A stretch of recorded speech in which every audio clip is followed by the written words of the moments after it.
Niriza ku BBS telefayina eyaffe ey'obwakabaka bwa Buganda buli lwa kuna sawa zibera mukaaga ezemisana tuba ku BBS telefayina yaffe ne Dr. Florence Namboze Bale nga tukutuusaako ensonga z'ettaka bingi nze ekisinga okumpesa nnyo bantu bensinkana ne bagamba nti bannange kana kataka nakagula naye nalaba nga Florence Namboze n'atubuulira twalina enkaayana ne tuzigonjoola ffe nga ekika n'omanya nti kati abantu bagenda maaso n'okufunamu ate abakyala abasanyuka ennyo agamba nti nze sifuna nnyo sente nnyingi naye natandika okukola kakati nafuna n'ettaka ebyo bino binsanyula nti dokita alina watuusizza abantu olunaku olwaleero ndi naye atugenda kudda ku nteekateeka y'emu agenda tuwa ka brief kennabawaako luli akali okulomukaaga ennaku z'omwezi 15 ate bwe tuvaawo abantu babuuza ekibuuzo kimu muddamu ddi okola enteekateeka ey'okusonda. Dokita, sanyusa okulaba ku BBS telefayina yaffe. Weewaawo. Nkulisaayo. Dokita kulikayo kyekisooka. Nakulisaayo nnyo luli lwakuba tetwali ffenna puroguramu enewedde ate n'eri eyaddirira 15 tetwali ffenna. Omanyi wali okozeeko ekintu ne kibeera nga kikuwa essanyu ku mutima nga naawe kennyini okitunya n'ogamba amazima nze nkikoze oba tukituuseeko lwakubanga twekkiririzaamu. Puroguramu eno njagadde yes mbeerewo twongere okusomesa abantu twongere bawa kituufu abawulira ebintu ebirungi era natunuulira puroguramu nenga Morris ng'ayize kateka ndimanyi nenga Morris ettaka ng'alimanyi amazima nali musanyufu nnyo ku mutima gwange ate era nenjagala okwebazaako ensusso webale kumbeererawo lw'essaaliwo ekituufu webale kubeerawo ne tusomesa abantu ate era nenkwebaza okubeera nga buli kanaku ompa motivation kuba amazima amatuufu nga tutandika sheeno nakugambanga mukiibi nakisobola mukiibi kino ekintu nga kinene nze nsuubira buli omu ku nsi yeetaaga omuntu nga mukiibi mu bulamu bwe n'amugamba tutandike bwe tunaatandika tujja kulaba bijja tutambula ebisigadde bijja tutambula amazima amatuufu singa teyaliggwa nandibadde ngamba eno puroguramu yettaka era mwenna bali nga mulaba telefayina singa si mukiibi singa amazima siriko ku telefayina naye ate era njagala okuyozaayoza bakyala bannange essanyu lyali wali bana esokoleke olunaku olwo najja jjuka twali tulina sports wano ne najja nentula emabega bwe nti kituufu nendaba abakyala Magi Kigozo omukyala ali organized nnyo dokita era waba atudde mu conferences ez'abantu abo olabanga naye ku mulundi guno yali overwhelmed ate okusooka okukakasa olaba bwe namusaba ajja tubeererewo ng'omugenyi omukulu as a speaker yaŋŋamba nja kuddamu ndowooza ng'akyakola okunoonyerezaako ekino ekintu kituufu si kituufu ne mukubira nga wawula ennaku nangaye nkimanyi nja kujja bannaye tumanyi ssanyu lye nawulira amazima nga ndabira ddala tukutte ku muntu owa wansi era yatuwa emboozi n'atugamba nti ye yali lucky yalina omukisa mama we yamuwa ettaka taata we yamuwa ettaka naye n'ennyumba agyogerako nnyo ate naye neyeegulira ettaka yes oyo omukyala Magi Kigozi n'omu ku bakyala ndowooza kakala mukalaba nange kenzigiddemu olwaleero twalina kala yaffe twalina dress abakyala otumanyi tukola ebintu ebiri organized munnange omukyala n'agamba ye yali lucky yalina omukisa naye waliwo abakyala abamu ng'amazima bo tebalina mukisa ogwo nga kyebalina okukola kujja kubeera kwekolerera okitegedde kati ng'ate bw'ogamba nti nno ngenda kwekolerera ng'oyinza obutabeera na ssente zaawamu z'ogamba nti nno ssente zino zijja genda zigula ettaka teri ttaka lyakakadde okitegedde ne miliyoni 5 n'ogamba nti nno ettaka lijja kubeerayo mu ssente bwe ziti ate ne bwe ziba nga gyeriri nga tolina ssente ezo z'ogenda kugamba nti nno zaawamu nzikutte ngende ngula ettaka nga kyolina okukola gamba nti kanfune bannange abalina ekirowoozo ng'ekyange ekyokuba n'ettaka si buli omu ku mikwano gyo agenda kuba n'ekirowoozo ekyo mwami mukiibi abamu kati kucyakalako badansi paka kulya oli ajja kugamba nti oba bwe naafa tunaalaba ebinaakola ki tunaalaba ebinaddirira naye nina omusajja omu eyampa ekyokulowoozaako ekyokufumintiriza naŋŋamba okke bw'onooba ofudde too bad naye bw'onooba wooli imagine ngogamba I think like at 50 I would be long dead nobeerawo paka 80 ng'obonaabona egyo emyaka gyonna gyonna wookola ki woobeera kati ffe kyova olaba twalowooza ne executive nabagamba nga ntandika ekintu kino twakitandika ng'abakyala abasaveya nga tulaba buli omu omulama gwaleeta omukyala omusaveya apimya atya ettaka obulungi omukyala omusaveya yeeyongedde atya mu kaliya ye omukyala omusaveya nga beerabira nti obukugu yesi bubeerawo naye n'omuntu ono omukyala yeetaagayo ekikye ku bubwe nga ye kubanga tekibeera kirungi ng'okola ku bukya ng'otunda ennyama naye ng'otasobola gyetuusaako okiwulira ekyo nga buli kyolowooza kiba kya bizinensi neŋamba nno tulowoozeyo ekintu ng'omukyalo ono naye kimuddiza modo zaali nnyingi era twazitunuulira twazikolako research modo eyaliwo nti tujja kuŋŋaanya ssente tugule ettaka lyaffe tulitunde tufune amagoba ne mbagamba nedda ono omukyalo ono tajja kifiiringa nti kyange tubeere nga buli omu at the end of the saving period nga tumaze okusonda afunye ssente afunye ettaka ng'ekyapa kiri mannya geyeye nga asevinze era walaba magi kigozi buli we yakeberanga bayise jaki yegwe jaki bannange yeye ne bayita Mary agenda okukebera ekyapa nti amazima ono yani ye Mary kati kyekyo kye twagamba kye tujja okwekolera fenga ki fenga abakyala ate nga tutunulira nti society yaffe abantu balowooza nti omwami oba omwana ow'obulenzi ye yandibadde n'ettaka kati egundi mwagijeewo ne tugamba nno twagala tubalageko nti omukyala asobola okubeera naki twagenda eruddawa twagenda Bulenga tugende Bulenga twali fenna bagabana ettaka bagabira abalenzi buli omu n'azimba wazimba ekyasigalayo ky'abaana abawala abalenzi so nga bawanisa emitwe bagamba mbu ffe balenzi mwe mujja kufumbira ningamba bannange okiwulira ekyo ninga tebabagabira buli omu bamugabira ate n'ekyala buli omu alina okufuna ku mugabo ogwo kabere mwana mulenzi kabere mwana muwala kati bw'olaba nga ebyo byonna gw'ogamba nti munnange nnyinza obutafuna people lake osobola okuyiiya kati olaba abamu ku ffe nga nze nkubuulira nze taata owange bwe yafa nafuna ebintu ebyo bibiri ale zino emwanyi z'emmanga emwanyi z'emmanga actually ebintu ebyo nafuna ebiseera ebisinga ntera otambula nabyo nafuna ebintu bibiri there were pictures byo bye nafuna bye nafuna ng'ebyobusika nga kye nalina okukola nalabawo nga mmanyi ery'ettaka lya kijja era kye nalina okukola nga nze kubeera nga nsobola okwekolerera kati gweoyinza okuba nga oli eyo nga nze mulirake nti muli organized ewammwe naye singa wabadde entalo z'ettaka ewammwe ate tewandizibaddemu kuba wedde olina enough weebale nnyo kati naawe ali eyo kyekyoyinza okwewa that is your gift ate nokiwa abaana bo kati bamwe mukiibi nze ettaka eryange nga Nambooze erya bbaala lijjeeko nga nze Florence Nambooze erinnya lyange tatange lyeyambatiza nga liri mu mannya gange ndi sure nnyo beyond 100% abaana bange libajja okugabana kubanga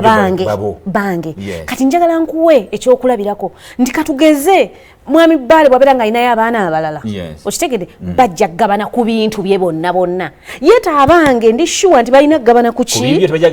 abalala tebajja kugabana ku byange bya Nambooze so ye inheritance kyobugagga kyendekera ki kuli Bayibuli ekyogera abantu abangi bamala bagereesa nti abaana banaakola ebyabwe Bayibuli eyogera nti omuzadde omulungi y'oyo aleke ebyobugagga eri abaana b'abaana be so the grandchildren generations satu kati n'olwekyo ensonga lwaki ffe abamu ku ffe tusituka ne tukola ki ne tukola era lwaki naffe tubuulira abakyala abali eyo nti amazima ojja kukola ng'amaanyi okyagalina otuuke okubeera nga bwejjukanya nti banneemyaka egyo nakolanga ssente singa ssente ezo naziteeka mu ttaka onyumya ebyeboozi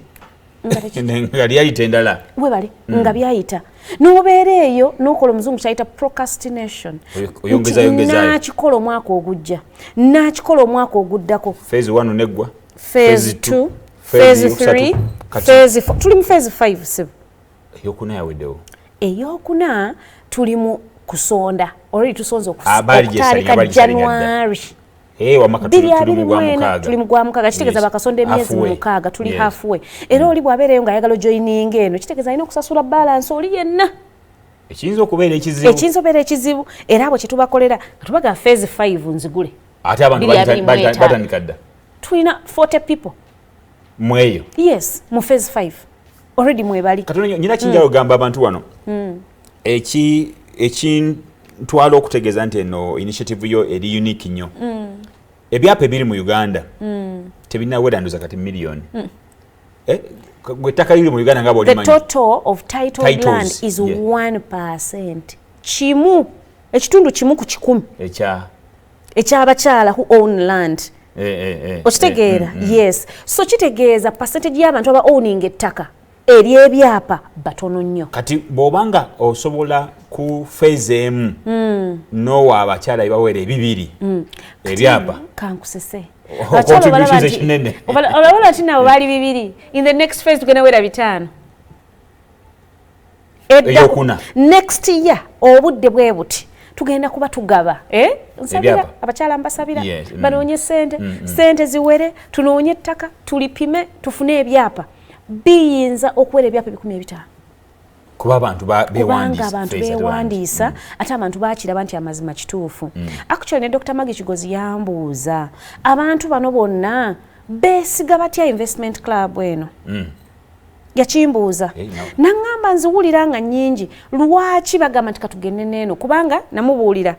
abo boolabye bafunye ebyapa bakyaki yeewaffe n'abakyaki bajja ne mugamba oli gwolabye wali eri student wange nze namusomesa ku university nti nabo kwebali ne mugamba bali boolabye baneiba bange ewaka nti bannange bali bakozi bannange naŋŋamba ekintu wakisomesa dda buli omu bakwesiga batya ne mugamba ekisooka investment club gy'olaba nti egenda mu maaso otunuulira abakulembeze abagikulembera nalabanga awaana nnyo omuwanika omuwanika asaanidde awaanibwe kubeera ng'otereka ssente z'abantu 200 nange sebo bampeesa accountability. Yes, chairperson ettaka lyaguliddwa bwekituwe nina okubawa bakama bange report ti bannange bwe twageze ne tugula ettaka twasasudde bweziti batubanja bweziti mugenda vamu plot bweziti abantu bati bagenda zifunamu tugende tulambula ettaka ezo tuwe location pin katunoonye ku bakulembeze mu kitundu kyovola bagwanirwa okubeera nga executive ekola ki ewanibwa kati nekyanaŋŋamba ekintu bwe kiti kibeerawo kitya mwaka ogusooka n'ogwokusatu namuddamu bwe nti buli bwokola ekintu ekirungi kijja kubeerawo. The only sustainability gye tusobola okuba nayo is a good job. Kasita obeera n'abantu nga basanyuse bafunye kye baasuubizibwa tewali nsonga lwaki tebajja kudda n'omwaka oguddako. Gwe tereeza ekintu kyo ne bwe guba mulimu ne bw'obeera ng'otema nnyama n'ogipaakinga bulungi oli n'akubuuza nti munnange kiro ewera nga kiro ekola ki ewera delivery njagala katugeze nabweru njagala ku lwokutaano lwaki omuntu oyo aba taakomewo omuntu agenda kwesiga so ffenna bwe tulina okukola emirimu gyaffe so munnange era ne mbagamba n'abaaliwo bonna ne mbagamba bwetyo bwetambuza investment club musajja yali awo ku fairway mabega wano n'agamba kakati abakyala ababadde babeera mu biniigiina ebyokufuna bwati bwayogera ebigambo si byange yagamba kakati abakyala abadde babeera mu biniigiina ebyokugaba amasowaani n'obutaasa basse mu kugaba ttaka lwaki tebadda mu bino bali ababeera mu niigiina okugaba obutaasa naki lwaki tebadda mu bino buli niigiina oba buli lukuŋŋaana lw'abantu luba n'ekigendererwa era buli bw'ogenda katugeze okujoyininga abantu beeyungako an investment club oba ekitongole oba ki nolaba nga abantu tebalina vision na mission ne webeera wano temulina vision ebitongole byonna biina naffe abapima ettaka kati nga nze mmanya nti n'okupima abantu we bati service erina okubeera gudu kino nina core values kati buli bw'ogenda mu kibiina nga tekiina ebyo ng'otegeera kijulidde okukola ki tumala biseera lwaki bw'ogamba nti noffe tugenda kuŋŋaanya butaasa era at the end of the saving period batekako omuziki nga buli omu ajja n'akataasa nakikopo webale nnyo era kyekijja okukola ki okuŋŋaanya babo baali bano nabyapa naye nga tojja kwesanga mu eyo gurupu yennyini kuba bajja kugala sente tetuzirina bali bajjaga mu kifo ky'okugula nti buli omu tumuwa akataasa sente zino kazi tuzikuŋŋaanye tubeere abantu 10 nga tulina ekyapa kyaffe kubeera tubalina tugule n'ekirala tulina actually nina abakyala they are 4 mu group bewa target nti ffe munnange ssente ez'omwaka ogumu tetuzirina eza buli mwezi buli omu tazisobola naye tugenda tusondera emyaka emeka 4 buli mwaka nga tusonda poloti y'omu ng'etugikuba wali nga njibakolera mu mannya gaabwe bonna bameka 4 omwaka ogwokubiri ogwokusatu ogwokuna then emyaka bwe giggwayo 4 basuule akalulu buli omu abeere ng'alina poloti ki eyiye that is their model era next year bemujja okulaba nga surprise nga bo bazze kibaze ng'ennya baziwezezza era nze mbikuuma ng'ennya baziwezezza buli omu alyoka agambe katwagabana buli omu funa ekikyo kubanga olaba kati ffe investment club tulina enguudo ez'enjawulo era buli omu alina preference ye tinjagala ku Bombo Road njagala kuki kubanga ffe twabategeeza nga executive nti bwe mubeera nga muwezezza abantu abajja mu eka nga tugira nga eka tuginoonya nga tubaguliza ettaka erikola ki erijja mu eka eyo kati gwe mukwano gwange ali eyo njagala nkugambe wekkiririzeemu wamuki olaba ebiseera ebisinga ekitulemesa kubeera nga tetwekkiririzaamu kinasoboka sikisobole kasitoli akugamba kiveemu kati nze nina omukyala kino nkinyumya nnyo eyanyingiza mu insurance yangamba sente kasazi kuvaako noba nga tozirina oli ne wajja n'ekizibu ekyenkanawo ate onogera mu insurance baga nti mumpeeyo ku sente kaba nesizirina kati bwoba olinako etaano jojja omuga munneeka nkweka ebiri nange nsigazeeko esatu naye wano bwoba ozirina ogamba agundi anandaba atya nyina mukwano gwange yagamba nga nze ekizibu kitagenda kunzita ekizibu nga tekigenda kunzita sigenda kukyowolerako sente kati kyekyo asooka kwebuuza weraidayi nti nedda ogenda okulaba ngaogamba mpiseewo kati n'ekirala nze njagala nnyo omuntu atule wansi alaba expenditure ze ebintu byetekako sente gwe kennyini weekubemu ttooki kuba gwe obimanyi ogambe nti buli mande tekogenda nengula ekikalaayi kya mmeka 5 ku lwokunaawo neŋŋamba ndina okwegulirayo kabbiya n'okabala bw'oba munywi wa sigala n'ogamba nnyo emiriwe bwegiti n'ogibala nkulayo ojja kwesanga ng'emitwalo 5 gye tusonda buli mwezi ogisobola ng'ogisobola oginywa n'ogiryamu n'olusaniya n'ogamba bwensanyuka ennyo ng'abewaka bonna mbagamba gundi bakuba omutwalo wali abantu bwe batyo nga ye bw'asanyuka essanyu era lirabikira mu ssente kati njagala otunuulira expenditure yo ojja kulaba nga amazima amatuufu weeryazaamanya obusobozi obulina ng'obusobozi obulina obusobola okukyusa embeerayo n'ova ku oli gwe baali bamanyi edda n'ova bwe wali n'obeera ng'osobola otereera abakyala bano bwebadde yogerako abafuna ensimbi entono ne batakkiriza nti basobola okuzigenda maaso n'okukifuna bakitwaza nnyo ng'ekyokulabirako naddala mu bitongole ebiina abantu abafuna omusaala nga tegwenkanankana omu ng'afuna miliyoni 15 omulala afuna miliyoni 7 omulala wa 3 waliyo n'oweemu n'osiŋŋana ng'oweemu alina ebintu byalaga property naye ng'ow'omusanvu tabisobola omukyala gwe nakigamba yaŋŋamba ffe munnaye tuli bakyala banaku emuga teri awakanyiza bunaku bwammwe kituufu muli banaku naye njagala weegereegeranye n'oli ne musongera ku muntu ne mugamba byalina obirina takusinga obunaku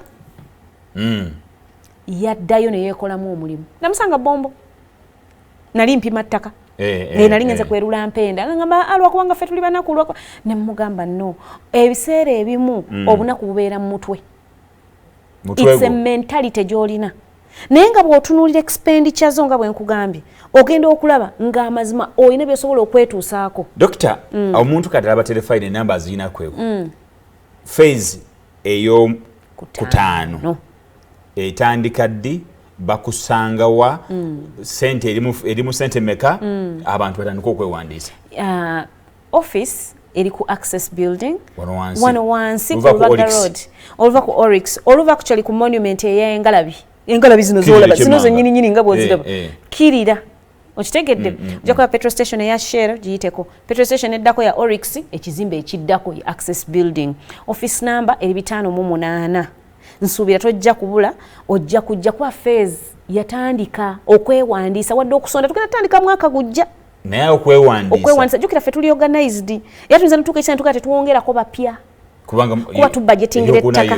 okitegere tubudgetingira ettaka erina okukola ki okufunibwa tetwagala tubasuubize ebyo tutajja tutuukiriza so funa obudde ogendeko ku Access Building sinakindi enamba zange z'essimu weeziri awo mperezaayo ka WhatsApp omanyi WhatsApp enkolera nnyo kubanga so giraba tebanga missed call lyonna teberanga missed call nekyala ndi mu surveyor ebiseera ebisinga mbeera mu ttale ng'omusana kunjakako nga network teriyo nga nnyonnyolo oli nga ngeva mukunda babwoti nga ntudde wano nga neesiza akazigo bw'oli nsanga mu field ojja kwewuunya butusi nga n'essimu oba ngipaakinze eri munda mu ngatto ye pompereza ka whatsapp mba nsobola okukalaba okitegedde bwe nkomawo e Kampala mu network gundi yannoonyezaako nga munnyonnyola kati ojja kujja fezi sente za wansi gye mtwalaga 5 nyingi buli mwezi nyingi naye ziri worth kyogenda okukola ki kyogenda okufuna wewa tuyanza nnyo tuyanzege wano omwami omu akutumidde Dawudi Mugera ali mukulaba simanyi ndozo omumanyi mutumiddeko nnyo mwami wange okay obale okulaba telefine yaffe ne programu eno namba zezo jajja kubako tugenda mawulire gyotobadde sigala ku telefine yaffe ayi Katonda kuuma maaso moja